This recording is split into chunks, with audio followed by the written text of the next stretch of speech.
Evening, everybody. Welcome back to another what's an update really on the Avon rescue, Tiger Avon rescue with Chris Hollier. So Chris Hollier will take you through. Hi, Chris. You all right? Hi, John. Yeah, nice to see you again. Yeah, no worries. Hmm. Chris will take you basically where we are because it's now. I understand it's now running, and you've been out for a test drive. Absolutely. It's running and Yeah, driving. And if I go right back to the very beginning when we started, this was early yeah. August, I Just a think minute. it was. Yeah, Yeah. And we said we're going to try and get it finished for the new year. But what I didn't account for then was that I had all of January and all of December off sick. So actually, right. timelines wise, I'm pretty much where I thought I was going to be, about 5 months start to finish. But it Yeah, just hasn't happened at New Year. It's happened at the end of February because of the sickness thing in the middle. So yeah. yeah, overall progress is good. Still a little bit of debugging to do. Only tiny little bits because I used a second-hand hazard flasher switch off the Dolomite Dash. Yeah. The contacts are dirty on it, so unless you work it in and out a few times, the indicators won't work. So it's Right. just still little bits like that. I've got a standard Sierra brake master cylinder on it without a servo, which Oh, means the okay. pedal pressure is really high. You have to push Yeah. like hell. It will stop and the brakes are working, but for racing, it's not right. So I've got You to probably try and want find a something on it. smaller bore, yeah, smaller bore master cylinder or a remote servo, one of the two. So it's the standard stuff. When you're building something as weird and wonderful as this, you're going to find all these things. Yeah, yeah, but it's only So when you start to drive it, then you think, well, hang on, I could improve that's it. that. But I mean, the main thing is to get it on its wheels and get it running and driving, and then you can look at That's things it. like that afterwards, isn't it? Yeah. Yeah. And there's a lovely phrase which the American hot rodders use: "Do you want it right or do you want it right now?" You know, and I've not and you heard that have one. I to like make that. Yeah. yeah, you have to make that balance between how perfect are you aiming for and how much do you want to get it out there. Because until you've actually got the tyres on the road, it's all theory. And Yeah. especially with one-off stuff and all the modifications I've done, you can have your best guess, but you don't actually know until you get out there and start driving it. Yeah, and you And don't. then you can go back and you can do the rectification. So Yeah, you don't know how it's going to drive or handle or feel because I mean that's you've not it. done any major modification to the suspension, but certainly you have in the pedal box area. Yeah. Because you've got what size 11 feet, I think you said. Yeah, Uh, yeah. Well, on the suspension, the other thing that's done for me because of the size of me, the springs are set up for somebody. The rear springs are set up for somebody about 5'6" and about 11 stone, and I'm not either of those. So I'm yeah, finding that the tyres touching the wheel arch. So I've either got to try and get some more preload on the rear springs, or go up a yeah. couple of £100 or 50 or £100 on the rear spring rates. Or just on the rear. What you running? I think we've run in. What we running on ours? I think it's £200 or £250. I can't remember now off the top of my head. It's not a Well, huge. I've It's not built a huge. But yeah, No, I've built myself a spring gauge so I can actually measure them accurately what's on there. I've made sure I've set them up so they'll come on and off easily. I can take the spring and shocks off in about 15 minutes. So to actually do a spring change is not a big deal. And it's not a big deal. I've got 20 sets of springs in stock of different lengths, different Oh, poundages. okay. So I might even have something. If not, Rally Design do a pair of springs for about 40 quid. So we're not talking big Yeah. money. No, not at And it all. would just be just tailoring the car in to what I want to do with it and to me and making it all work. So Exactly. And one, um, I will mention one word of warning or caution. If you are going to disassemble a shock absorber, just make sure you use a spring compressor. yes, yes, yeah. Fortunately, with these coilovers, You can wind you them won't down. get Yeah, yeah, you can wind them down to take most of the preload off, but you yeah, won't get the spring collar out without a spring compressor. You right. physically Yeah, won't get it out because it's got to go. You've got to compress the spring to get further the up collar than you off. think Yeah, to get the collar to come out. So as springs go, they're reasonably safe. yeah, So, yeah. Brilliant. Got some slides we can go through. You took. I mean, this is where we are with it now, Chris. And I think you're pretty much there now. You've been for a test drive as well, which we'll come on to. So yeah, yeah, yeah, just talk us through some of these slides. I can see your number 7 on the front there, which you made yourself, yeah, and your grill. and Yeah, and it's on its tires for the first time, and as a in complete car in 24 years. I mean, yeah, 24. Yeah. It's not lost on me, that this is a long term. Not my 24 years. In case nobody has seen this before, I've not taken that long. I've taken 5 months, but it was ordered from the Tiger factory in 2001. So this is. It's been around a while, this car. So it's lovely to finally see it doing what it was built for. Exactly. We'll come on to the budget at some stage as well, because this is always going to be not a low cost as such, because obviously it's a Tiger, but it's very much the low cost philosophy of keeping the cost down as much as possible. And you're not intended to IVA it at the moment, although you have that sort of borne that in mind on certain bits. So it will be able to be IVA'd with a couple of tweaks like your bonnet catches and things like that. So things like bonnet catches with the headlights. I've used a non-IVA compliant headlight because it's got a side light and indicator built into it, and they were 25 quid a side rather than spending £70 a side. But it is only an undo a screw, take the clip off the back and put another bulb unit in it. So all these changes are relatively straightforward if it eventually goes for an IVA test. So it's been built with that in mind. Yes. And the number plate that's on the back there, it's a private plate that I've got on retention. It was only on there to try and see what the back of the car would look like with a plate on it, rather than just being bare. So I was trying to get the balance and the colour scheme right. So that's not its number, and it won't be registered on that one. No. You've gone for it was a great shot there. You've gone for a total sort of yellow and black theme to it. I think it looks absolutely great. It's not fussy. It's not overly done. I like what you've done the wheels as well, which we can come on to. I think we mentioned those in one of the other episodes that we did. Yeah. I mean, the wheels came with the kit within the 850 quid buying price. They were brand new wheels with brand new tyres on them, but they were silver and they'd have been a bit scuffed with they'd just been in storage. So to try and keep this black and yellow thing going, I Scotch-Brighted the wheels back to get all the muck off of them, and then painted them in black. And the little yellow stripe around the outside is an alloy wheel rim protector, which you can just buy off eBay. It's called rim tape, and it comes as a little kit with self-adhesive trim on the back of it. You clean the wheel off and stick it on. The idea being is if you do curve it, the plastic trim takes the damage and the wheel remains untouched. Plastic trim. Until you mentioned those, I'd never ever heard of them, and I've not seen them. Well, I've not really been looking for them, but I guess other people have used them and know about them. I certainly didn't. But And the moment you look on YouTube, they're out there. So obviously got 2 seats now rather than one, because everybody so far has only ever seen one seat. Because I made the driver's one first to make sure it fitted me. So now we've made the passenger seat. I've also made something that seemed quite obvious when I had a couple of mates of mine jump in it that aren't my size, was we needed a passenger footrest. So we made an angled plate to go in on the passenger side, because if you're going to throw this thing around rather than just drive it on the road, you want to be able to plant your feet. Yeah, you want to be able to hold yourself into the seat nicely. So you can put one arm on the body side, and alongside the handbrake there on the tunnel, you can see I've put those aluminium trims along the corner. Yeah, and it became quite obvious when you get in and out. The first thing you do is put one hand on there and one hand on the body side. So if you just put carpet around that corner, within 6 months, the carpet's going to look awful. So at least that aluminium trim is something that we can put a little bit of Scotch-Brite down. Anything aluminium, what I find is if don't worry about trying to lacquer it and stuff like that, because it won't look good for long. But get yourself a Scotch-Brite pad, rub it over the Scotch-Brite, and then put a tiny little bit of baby oil on a little bit of lint-free cloth and just rub it over the top, and it comes up looking like new. And it looks lovely. It will last a good 6 months or maybe a year.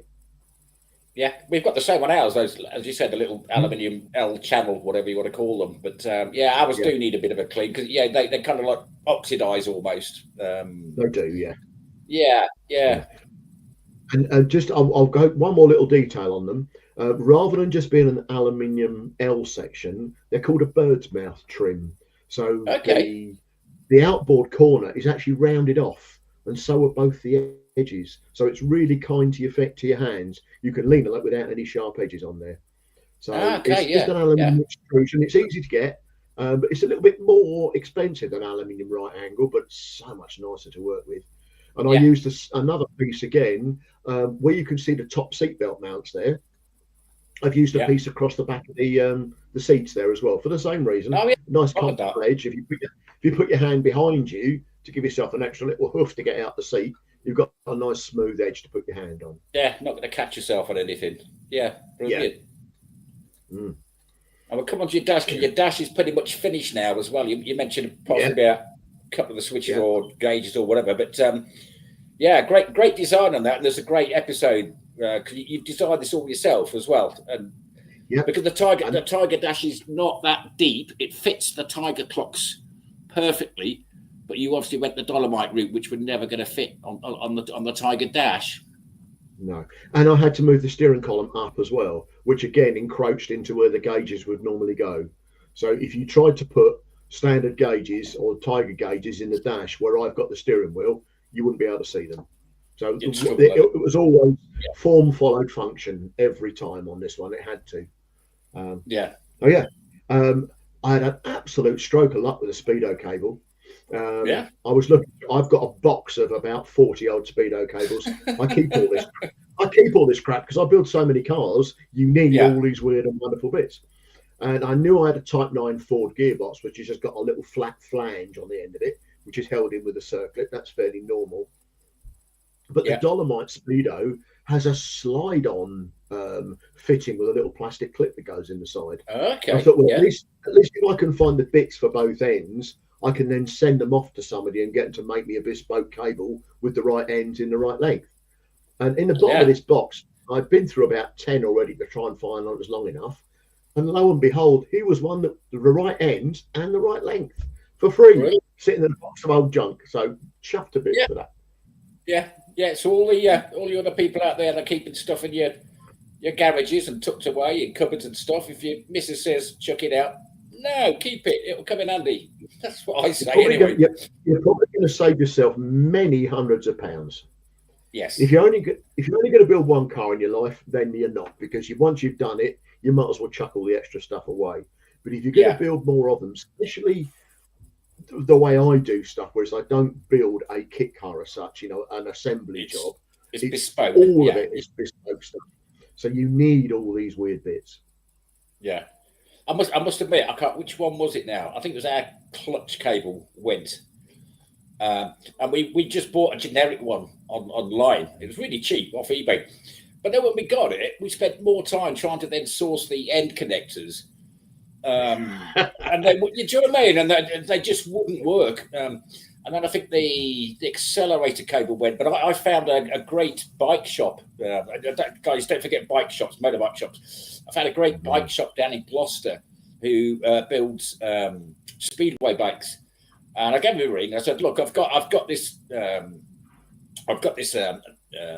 throttle cable which is gone. Can you do me a new one?" He said, "Yeah, bring it in. We'll have a look at it." And he said, "Yeah, not a problem. Leave it with me." Popped back the following day. It made it exactly the same length. It even noticed that the little nipple end that goes into the throttle, the throttle position sensor as it is on the bike sensor, that had come a little bit squashed and like wasn't perfectly round. So it sorted all that out. And we got back, 10 minutes, it was in. It was a perfect fit. So none of this mucking around with trying to fit adapters and trying to get something to fit. I think you're absolutely right with the motorbike guys, is that they are all enthusiasts. Nobody rides a bike because it's cheap. No, you've got to be an enthusiast. Whereas if you go to the average car park shop, if you haven't got the registration number, no, sorry, mate. Don't know what you want. The bike guys are completely different. They'll look at a problem and they'll do it like old-fashioned car mechanics used to be and say, well, okay, you need one of these and we'll help you fix it. That was exactly like, as soon as I never knew the guy. It's somebody, I don't even know where I got the name from. I think somebody mentioned him. So I said, yeah, I'll get it. And I just drove down, took the cable. As soon as I walked in, it was a proper old school engineering shop with all lathes and stuff and milling machines. And they're the kind of guys you need that, if they haven't got it, they'll make it for you. And it was really, it was cheaper. It was actually, the throttle cable was actually cheaper than going online. It was obviously charging VAT.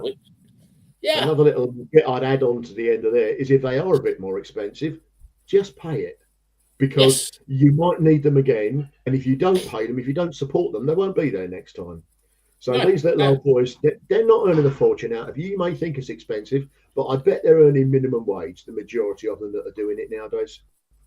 I think it was something like it was less than 30 quid, and when you look for a generic one online, they're about 35, 40 quid. It's a no-brainer, absolute no-brainer. Yeah. I did notice these as well, because you've now got your wing mirrors on as well, haven't you? I like those. So they are superbike mirrors that are designed to fit on the end of the handlebar, but the other way up than the way they are now.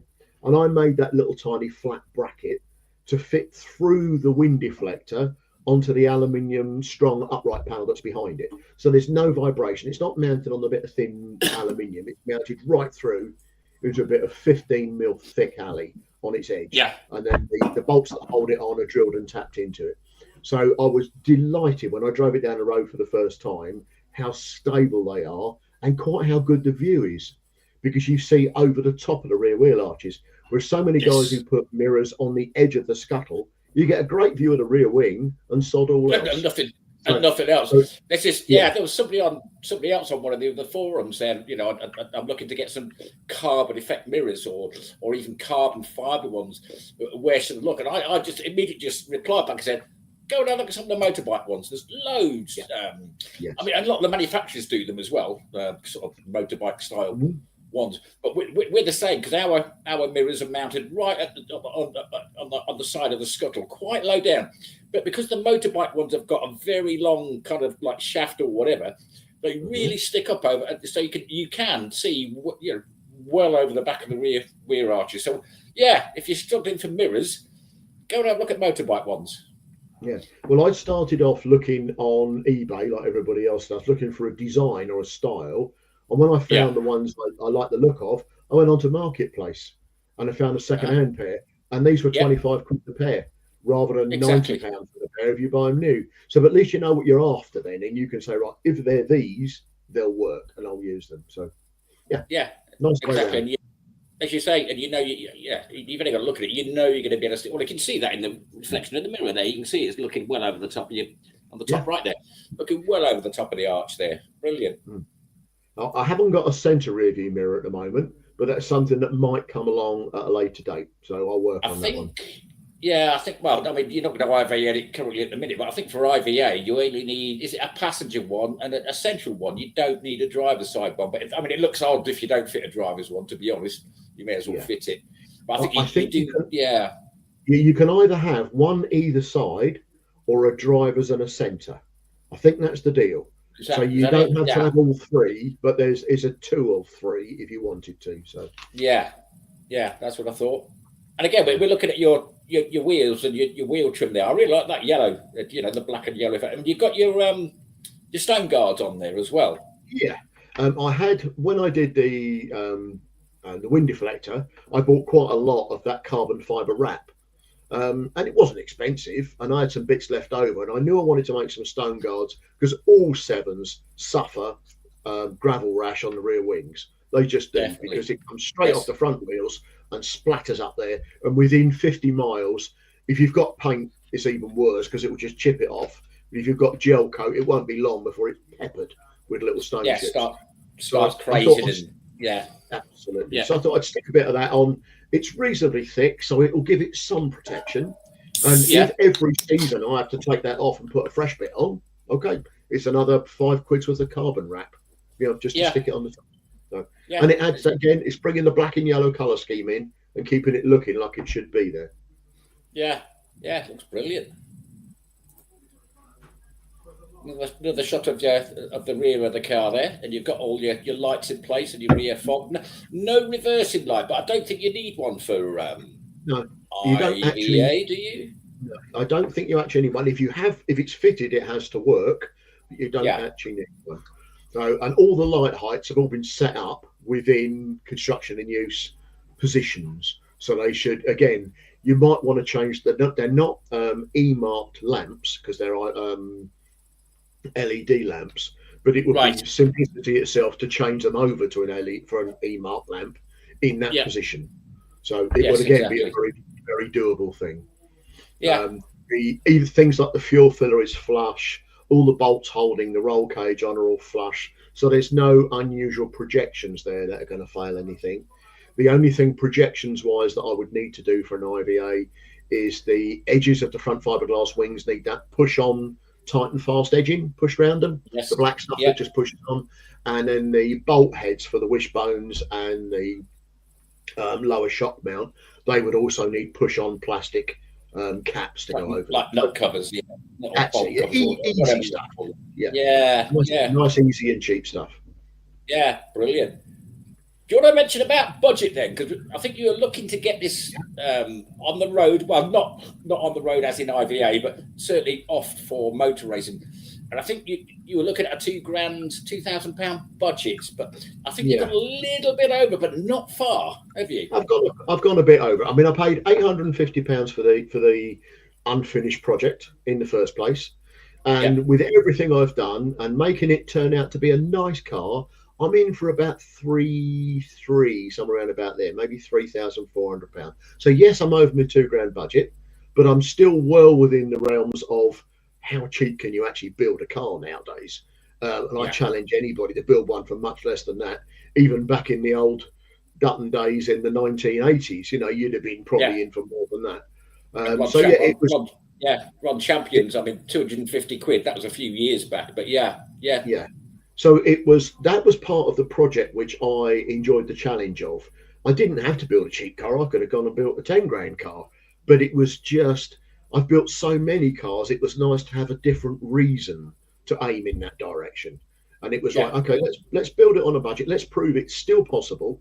So I'm lucky that I've got all the workshop facilities and I've got everything else I could want.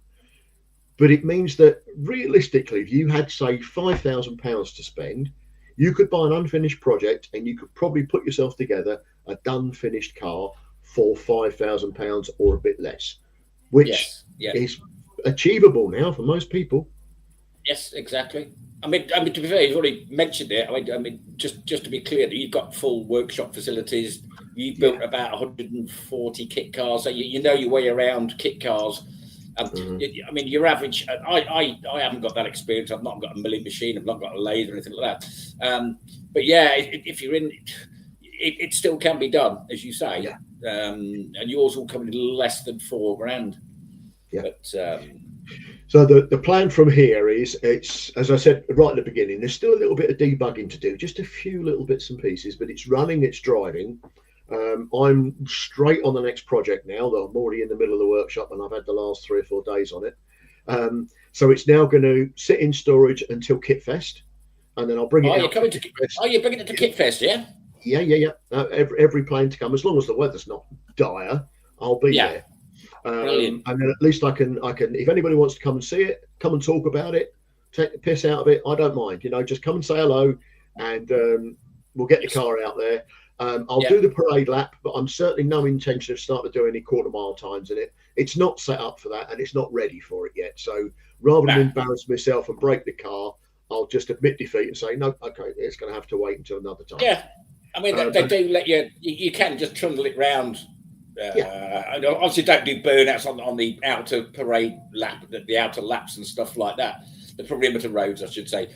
I mean, you can still drive it up and down and have a little taz around with it, but don't go burning out on the perimeter laps. No. And not on the parade laps either. They don't like it. They only like you doing burnouts at the start, as we found out, because a couple of cars were hanging, further down the track. They'd hang back and then boot it.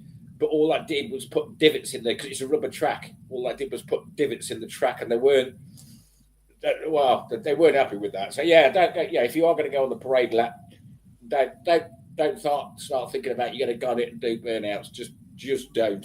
And then onward from Kitfest in I think it's end of May. There's 2 evening track day sessions at Snetterton, close to me. Oh, okay. So I might go and take it down there. They're a bit more affordable to do an evening session rather than a full day. Well, we'll come on to that and the noise in a minute, because I can add this as well.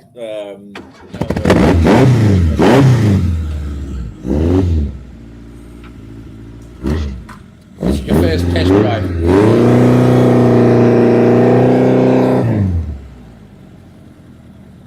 Sounds well, doesn't it? Yeah, but I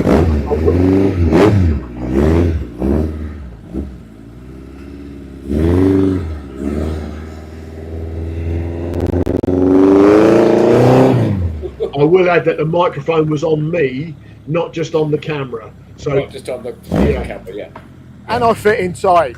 That's what all the work was for.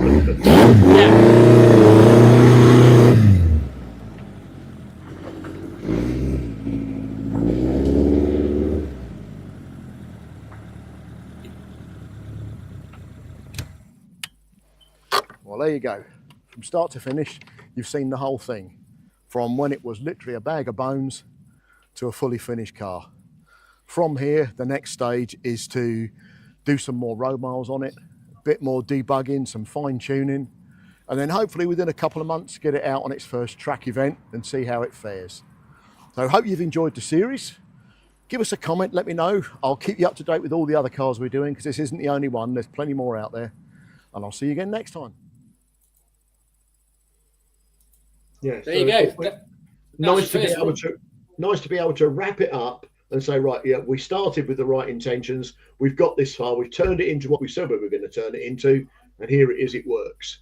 Yeah. And then we can all the rest of the testing and the competitive stuff can be a separate entity rather than just the build. Exactly. Yeah, it was a start. This is and if you look on YouTube, Tiger Avon build, whatever, the full series is there. So we'll append. Yeah. We're doing some other stuff as well, but that will be appended on the back, so you can see it from start to finish. See how you've worked problems out, or and more importantly, it's not a build. It's not this is how you attach your wishbone. This is how I attach your suspension. It's more of a this is why I've done this. So don't expect it to be a build don't expect it to be a build manual as such. It's more I need to make a fly screen. What do I do? Yeah, and it's under all the videos are in. If you search for Avon Rescue, all the videos are all in there, and you click on that one, and it will show you the whole playlist. And I think including the metal forming ones, there's about 15 in there now. So it's a fair amount of stuff in there. Yeah, so even if you're not interested in Tiger cars or even kit cars, there is some great metal forming tips. That's what it's all been about. Yeah. And the next one I've started now it couldn't be further away from a standard kit car. We've got a very early 80s NG TA chassis. Wow. And we've been given a free body, and we're turning it into as close as we can get to a 1920s Model T Ford pickup truck. Oh, looking forward to that as well. Yeah. They were known in the States as a huckster truck, which is a traveling salesman's truck. So it's a bit of a pickup truck and a bit of a van all rolled into one. So nice. I'll be doing some stuff on that. Going to try and get this one done for the middle of the year, and then the Cobra's coming back in. Going to get the Cobra done for the end of the year. So I was going to say, it's going to be busy. I saw you not quite dusted off your Cobra, but I know I didn't even know you'd got one till you mentioned it a few weeks back. But that was a body that you just bought, and then you've redone the chassis or whatever. I can't remember now. With the Cobra, it's a Dax Cobra.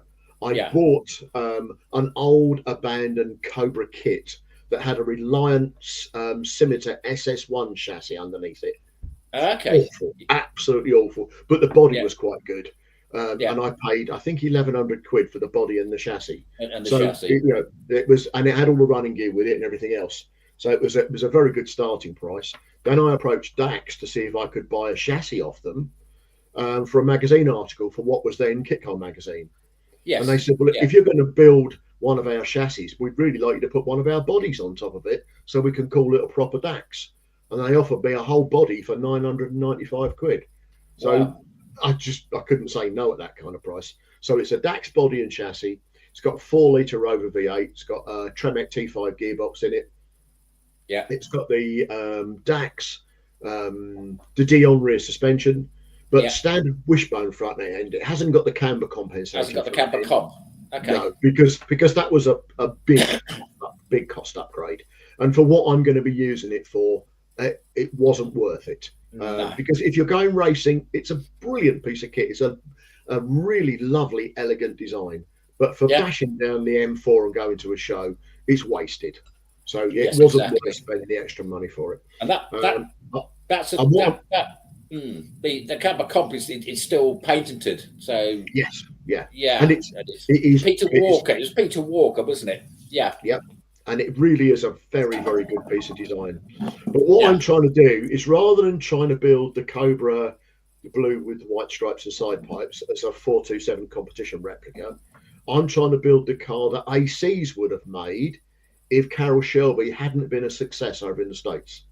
Right. Yes. So where would they have gone with the AC Ace and the Cobra shape? They knew they had a good car, they knew they had a good chassis, and they knew it was going to sell, but they didn't have a good engine for it. They had the old Bristol engine at the time, the straight six, which was okay. But when Carroll Shelby came across with the idea of putting a V8 in it, things turned around completely different. That's when it really took off. Yeah. Yeah. But at exactly the same time as Carroll Shelby was doing this, BRMs were doing the development work for the Rover V8 to turn the old Buick 215 cubic inch engine into the Rover V8 so they could put it for Rovers in their production cars. So BRM had already done all this modification to make it a UK spec engine rather than an American spec engine. The guys who owned ACs knew about what was going on, and they saw one of these engines sitting in the corner of a workshop and said, well, it's perfect for us. It's an all aluminium V8. It's going to be UK manufactured by Rover, and it will fit in our Cobras.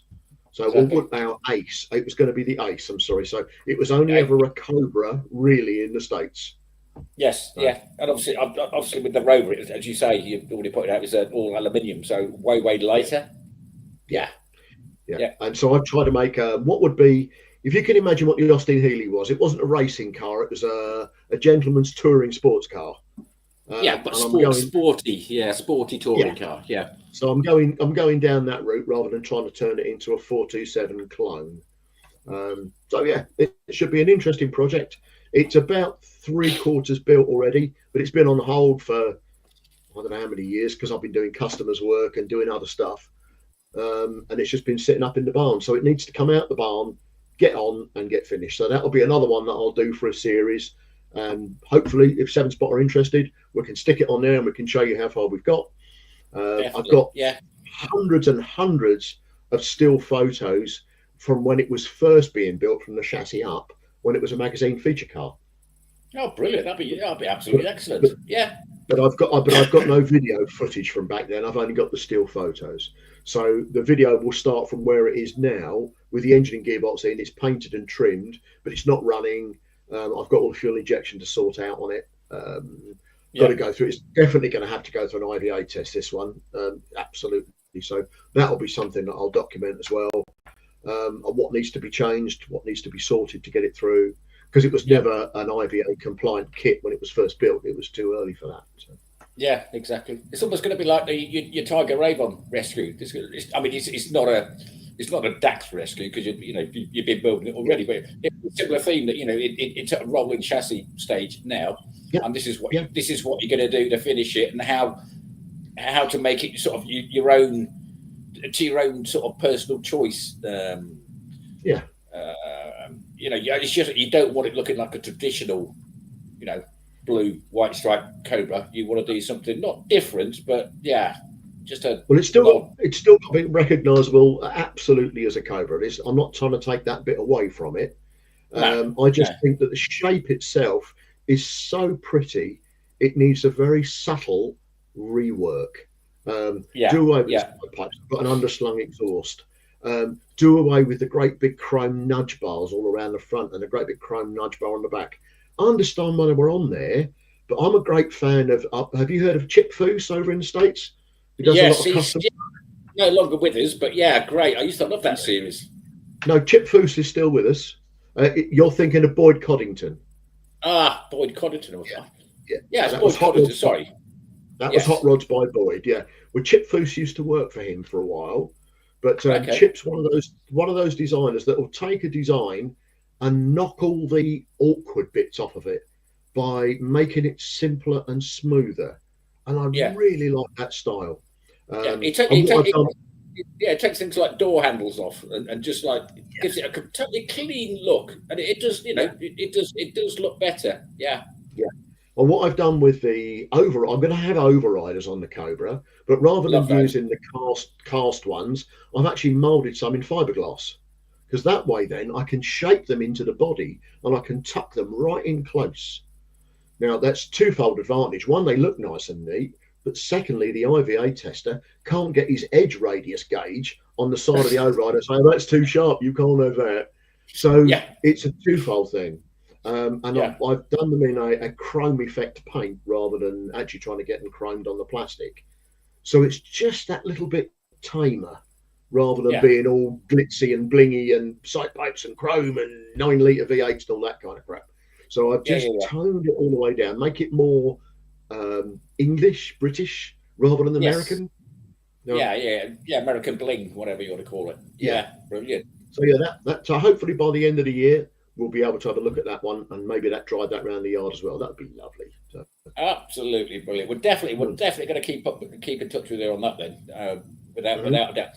And also with your Tiger Avon, because I mean, although the actual build series is finished, but you're going to be doing hill climbs and giving tips and hints of what you need to go hill climbing and what events can you enter. So that that would be coming up. Well, hopefully.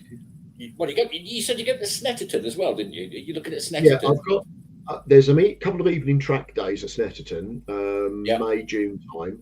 But in August, the car's actually booked in for real at Harewood Hill Climb up near Leeds. They have an academy day. And you're allowed to take any road cars up there. It hasn't got to be a proper competition car.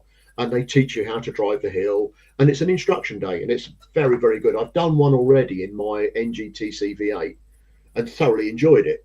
But because the TC V8 is set up as a long-distance cruiser, it's not designed for that kind of work at all. So it was fun, but it wasn't great at it. Whereas the Tiger, because it's set up as a hill climb track car, should be blisteringly quick and tremendous fun. So that's the one that I'm really looking forward to being able to video the whole day and showing what could be better, what worked, what didn't, and how you can build a budget hill climb racer for not too much money and go and enjoy it. But it's definitely for pure first-time amateurs. I'm not going to try and compete with the guys who've been hill climbing for years, because they've probably got 20 grand in their engine. I've got 350 quid in my engine, so you can't compare. You just can't. Brilliant. Right. Been brilliant speaking to you, Chris, again, as always, and having a great update on your Tiger Avon. Looking forward to your Cobra build. I'll see you at Kit Fest as well. And if anybody's going to Kit Fest, go and ask Chris. He'll let you sit in the car. You can see what he's done to the footwell. He'll talk you through how he's made stuff. Especially if somebody's taller. If somebody's tall, over 6 foot, you'll really notice the difference. That's the big deal with the car. If you're 5'8", you can go and fit in any 7 comfortably. But if you're 6'2", 6'3" like me, and broad of beam, shall we say politely, you won't get in most. Size 11 feet. Size 11 feet as well. I've got size 9s, but I always wear karting boots. Because the pedals are quite close, but little things like that do make a difference. Brilliant.